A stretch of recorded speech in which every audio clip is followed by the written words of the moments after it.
The third commandment for internet marketing success is honor thy maths. This one is absolutely crucial, and it's often overlooked by non-successful internet marketers. Non-successful internet marketers often go on, buying tools and driving traffic and putting up pages and that sort of things, and go for months and months without actually stopping and looking and say, well, hang on, how much money did we make this month?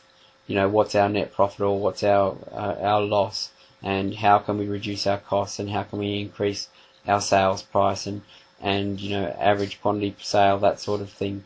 So really, you have to know your numbers. I learnt this from an internet marketer by the name of Jeff Paul.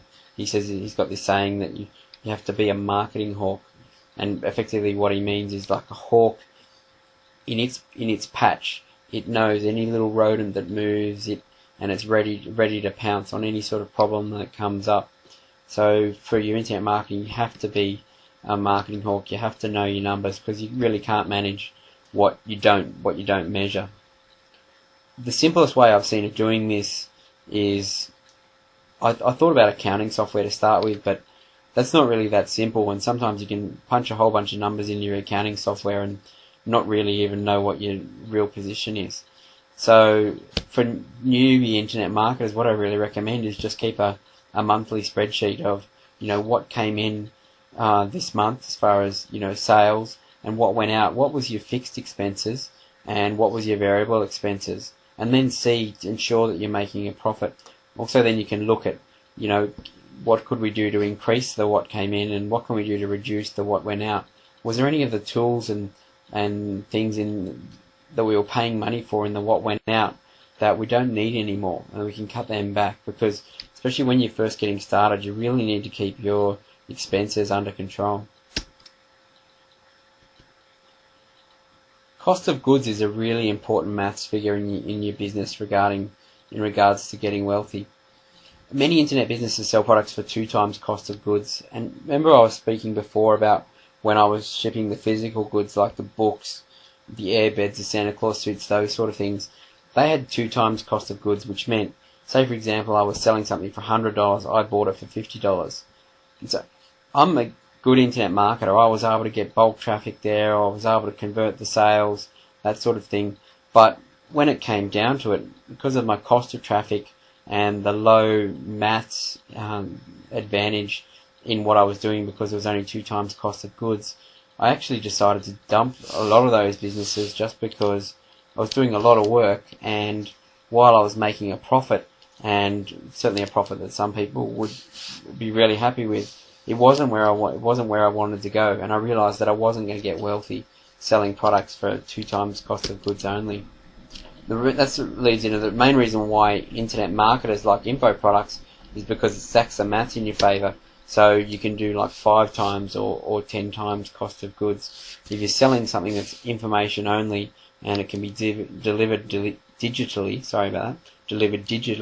then your real costs are very low.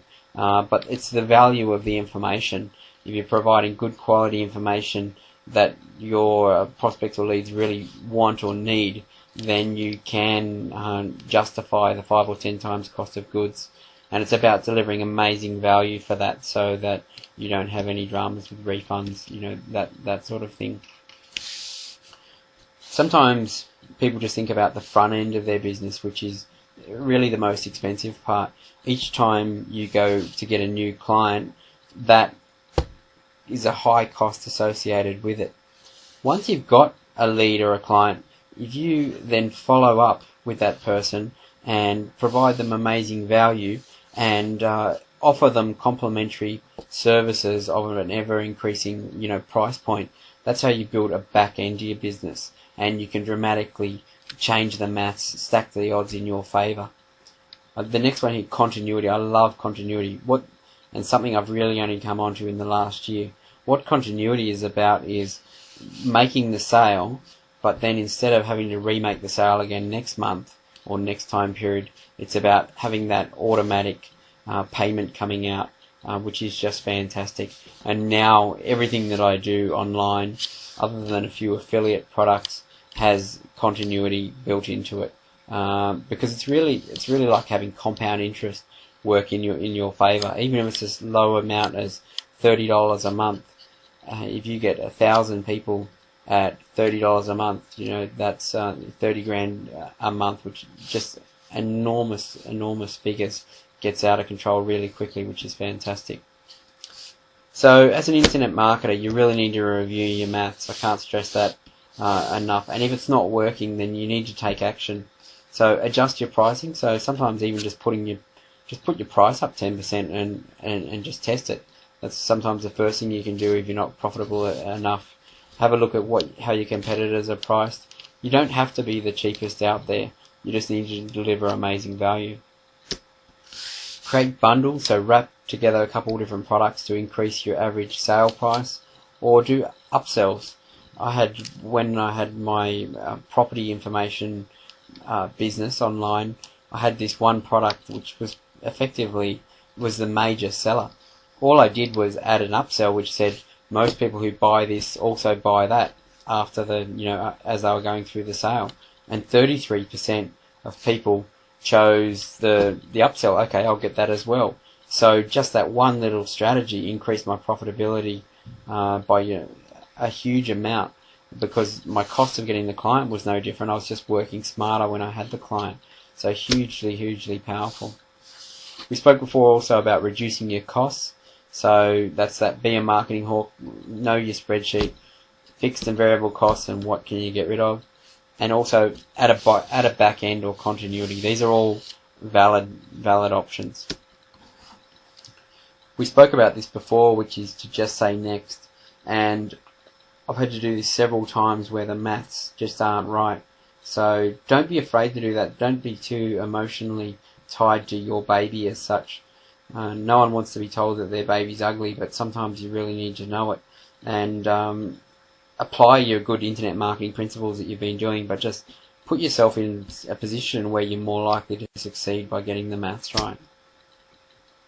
So in summary, the 10 commandments for internet marketing success so far are: thou shalt have a narrow niche with a hungry, passionate crowd.